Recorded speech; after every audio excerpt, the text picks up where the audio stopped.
নমস্কার, আমি পূর্বা ব্যাঙ্গালোর থেকে বলছি। কাছে দূরে দেশ ও দেশের বাইরে যে যেখান থেকে আমার ভিডিওটি দেখছেন সকলকে আমার আন্তরিক শুভেচ্ছা। ব্যাঙ্গালোরে বাঙালি চ্যানেলে আপনাদের সকলকে আরও একবার স্বাগত। এখন ঘড়িতে সময় হচ্ছে সকাল 7টা।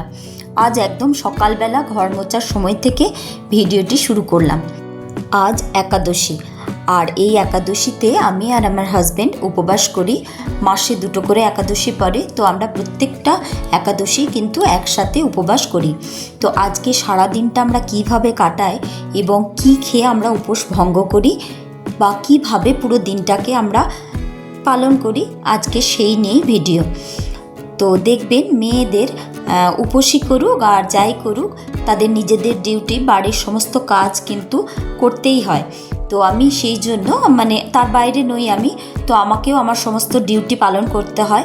তো সেই জন্য আমি আজকে যেগুলো ভারী কাজ, যেমন জামা কাপড় কাচা বা আরও যেসব ভারী কাজ থাকে, ঝুল ঝাড়া কি দরজা জানালা মোছা, এই ধরনের এক্সট্রা কাজগুলো আমি কিন্তু অ্যাভয়েড করি না। তো যাই হোক, এইভাবে মোটামুটি দিনটাকে ম্যানেজ করে নিই। তো ছেলেকে আজকে সেদ্ধ ভাত রান্না করে দিলাম, সে খেয়ে কলেজ চলে গেল। তারপর আমি ওর অল্প বাসন ছিল সেগুলোকে একটু পরিষ্কার করে নিলাম, তারপর গ্যাসটা মুছে নিলাম। আর প্রত্যেকবার কোনো কিছু রান্না করার পরে আমি গ্যাসের সামনের যে দেওয়ালটা সেটাকেও কিন্তু হালকা হাতে একবার মুছে নিই। তাহলে কি হয়, ডিপলি যে নোংরাটা হয়, তেল চিটেটা হয়, সেটা কিন্তু হয় না। তো যাই হোক, এগুলো করার মাঝে আমি কিন্তু ঠাকুরের বাসনগুলোকে তেঁতুল আর নুন দিয়ে ভালো করে মেজে পরিষ্কার করে নিয়েছি। আর এখানে একটু সাবু আর কিশমিশ ভিজিয়ে দিচ্ছি। তারপর একটু পরে আমি কাজুটা ভেজাবো। তারপর এগুলো ভিজে গেলে আমি কাজু কিশমিশটা তুলে রাখবো। এটা কিন্তু আমি একদম বিকালবেলা রান্না করব। একটু সাবুর পায়েস বানাবো। তো একাদশীর দিন আমরা কিন্তু সারাদিন উপবাস করে থাকি এবং জলও খায় না, একদম নিরাধার বলা যায় উপোসটা করি। এবং সন্ধে দেওয়ার পরে দিনান্তে আমরা ফল প্রসাদ গ্রহণ করি, ফল প্রসাদ খেয়ে উপোসটা ভঙ্গ করি। তো এই যে স্নান টান করে আমি সূর্যকে জল দেওয়ার জন্য তামার ঘটিতে একটু সিঁদুর আর চাল নিয়ে সূর্যকে জল দিতে চলে এলাম। এখন আমি বারান্দাতেই জল দিচ্ছি, কারণ আগে আমি ছাদের মধ্যে জল দিতাম, কিন্তু এখন তো ছাদের উপরে বিল্ডিং হচ্ছে। তো সেই জন্য বারান্দাতে টবের মধ্যে একটা গাছ আছে, সেই টবের মধ্যে জলটা ফেলি, কারণ জলটাও নষ্ট হয় না আর পায়েও ছিটে পড়ে না। তো সূর্যকে জল দেওয়া খুবই ভালো, সূর্য প্রণাম করাটা খুবই ভালো, আমাদের মান সম্মান বৃদ্ধি পায়। তাছাড়াও সায়েন্টিফিক অনেক কারণও আছে। তো যাই হোক, রবীন্দ্রনাথ ঠাকুরও কিন্তু যখন গর্ভে ছিলেন তখন রবীন্দ্রনাথ ঠাকুরের বাবা প্রতিদিন গঙ্গা স্নান করতে গিয়ে সূর্য প্রণাম করতেন এবং তিনি প্রার্থনা করতেন যে সূর্যের মতো জ্যোতি সুন্দর যেন একটা পুত্রের উনি জন্ম দিতে পারেন। তো যাই হোক, সূর্য প্রণাম করা ভালো। আপনারাও চাইলে এরকমভাবে সকালবেলা সূর্য প্রণামের অভ্যাস করতে পারেন। আমার এই ভিডিওটি আপনাদের যদি ভালো লেগে থাকে প্লিজ লাইক করতে ভুলবেন না, আর অবশ্যই চ্যানেলটি সাবস্ক্রাইব করে নেবেন পরের ভিডিওগুলি দেখার জন্য। আর আপনি যদি ফেসবুক থেকে দেখে থাকেন প্লিজ চ্যানেলটি ফলো করবেন। আর আপনি যদি কাজটি অলরেডি করে থেকে থাকেন আপনাকে অসংখ্য ধন্যবাদ। পরিষ্কার ঠাকুরঘর আর পরিষ্কার বাসনপত্রে সমস্ত পরিবেশটা, পুরো জায়গাটা দেখে মনটা যেন আরও পবিত্র হয়ে উঠেছে, আর প্রদীপের শিখাটাও যেন আরও উজ্জ্বল হয়ে উঠেছে। মনটা একদম শান্ত পবিত্র হয়ে গেল। এই পুজো প্রণাম করার পরে আমি এখানে একটা জপমালা নিয়ে জপ করি। তো একাদশীর দিনে আমি একটু বেশি জপ করি, সময়টাও থাকে, দিনটাও ভালো। তো একটুখানি দেখানো গেল ভিডিওতে, তো আমি যতক্ষণ করেছি দেখানো যাবে না, তো সেই জন্য অল্প একটু সময় নিয়ে আমি এটা জাস্ট দেখিয়ে দিলাম। আর তারপর আমি এখানে গীতা পাঠ করব, গীতা পড়ব, সেটা মনে মনেই পড়ব। তো আমি প্রত্যেক সপ্তাহে একদিন করে অনলাইনে গীতা ক্লাস করি।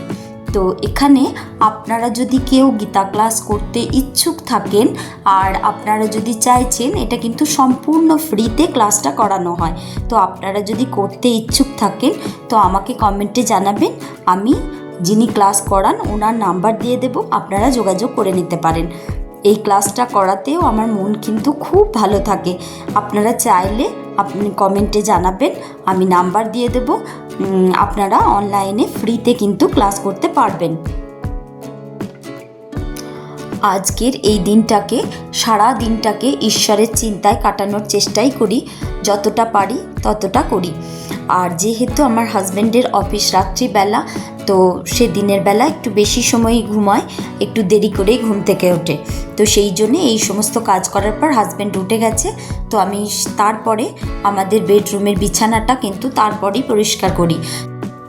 এখানে বেডশিটটা টান টান করে পেতে নিলাম, আর তার সাথে বালিশ আর ব্ল্যাঙ্কেটটাকেও গুছিয়ে সুন্দর করে রেখে দিলাম। দেখবেন ঘরের মধ্যে বিছানাটা যদি টান টান করে পাতা থাকে, তাহলে কিন্তু ঘরের অর্ধেকের বেশি সৌন্দর্যই কিন্তু ফুটে ওঠে, ঘর নিট অ্যান্ড ক্লিন লাগে। তো এই যে গত দিনের জামা কাপড়গুলোও আমি গুছিয়ে নিচ্ছি। আমি কিন্তু বাড়িতে ইউজ করা জামা কাপড়ও আলমারির মধ্যে ঠিক এইভাবে পাট করে রেখে দিই। তাতে কি হয়, ঘরে যদি বিভিন্ন জায়গায় জামা কাপড় গোছানো থাক কিন্তু যদি ঝোলানো থাকে, তাহলে কিন্তু ঘর অনেকখানি মেসি লাগে। ঘরকে আপনি যত ফাঁকা ফাঁকা রাখবেন, জিনিসপত্র কম রাখবেন, তত কিন্তু ঘর নিট অ্যান্ড ক্লিন রাখবে। তো সেই জন্য আমি কিন্তু প্রতিদিনের ব্যবহৃত জামা কাপড়ও এই যে দেখুন আলমারির মধ্যেই রাখি। এমনকি মোজাটাকেও আমি সুন্দর করে গুছিয়ে আমি কিন্তু রোল করে অল্প জায়গার মধ্যে রাখার চেষ্টা করি।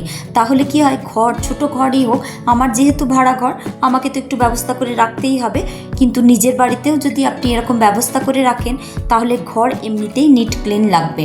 তো আমি এইভাবে রাখতে পছন্দ করি বা ভালোবাসি।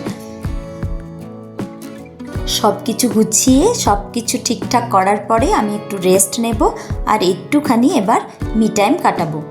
এই যে আমি বিকালবেলা চলে এসেছি সাবুর পায়েস বানাতে। তো কড়াইয়ের মধ্যে একটু ঘি দিয়ে, ঘিটা একটু গরম হলে দুটো তেজপাতা আর দুটো এলাচকে মুখ ফাটিয়ে দিয়ে দিয়েছি। তার মধ্যে কাজু কিশমিশ দিয়ে একটু ভেজে নিয়ে সাবুদানাটা দিয়ে দিলাম।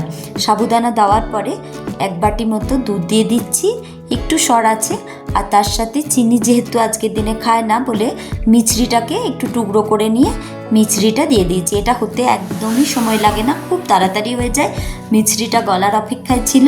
এই যে এই অবস্থায় একে কিন্তু আমি অফ করে দেব, তাহলে খাওয়ার সময় এটা জমাট পেতে যাবে। তো তারপর এই যে আমার হাজব্যান্ড যেহেতু অফিস চলে যাবে, তাই ওকে আমি কিন্তু ফল কুচি আর এটা হচ্ছে প্রসাদের ফল আর সাবুর পায়েস দিয়ে দিচ্ছি। আজকে আমরা কিন্তু ডাইনিং টেবিলে খাই না, যেহেতু ঠাকুরের প্রসাদ এবং একাদশী করে থাকি, ডাইনিং টেবিলে মাছ মাংস খাওয়া হয়, সেই জন্য আমরা মেঝেতে বসে ঠাকুরের প্রসাদ খাই। তো এই সন্ধেবেলা ও উপবাস ভঙ্গ করলো, আমি সন্ধে দিয়ে তারপর খাবার খেয়ে নিয়েছি।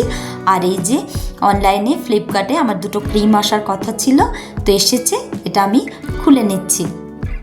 এর মাঝে কিন্তু আমি উপোস ভঙ্গ করে নিয়েছি, তো খাবার খেয়ে নিয়েছি। তো এই যে ক্রিম দুটো এসেছে, আর তার সাথে দেখছি একটা সানস্ক্রিন লোশনও ফ্রি পেয়েছি। বেশ ভালো এই ক্রিমটা, এখন আমি ইউজ করছি। তো যাই হোক, আজ এই পর্যন্তই। ভালো থাকবেন, সুস্থ থাকবেন, সাবধানে থাকবেন, আর দেখা হবে খুব তাড়াতাড়ি অন্য একটি সুন্দর ব্লগে। আর সবাইকে জানাই শুভ সন্ধ্যা।